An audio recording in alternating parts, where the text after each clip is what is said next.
Hi, it's Mark from Phace Installations. Today we've been working on a 2019 Transit Custom with a reverse camera there, integrated into the factory screen.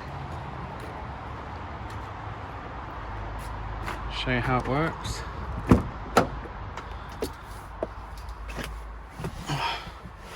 So we've got the Sync 3 head unit.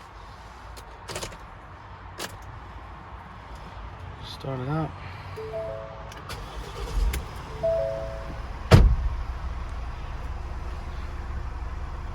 Right, if we put it in reverse,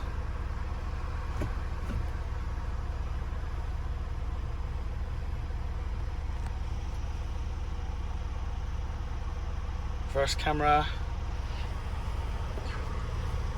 with moving guidelines.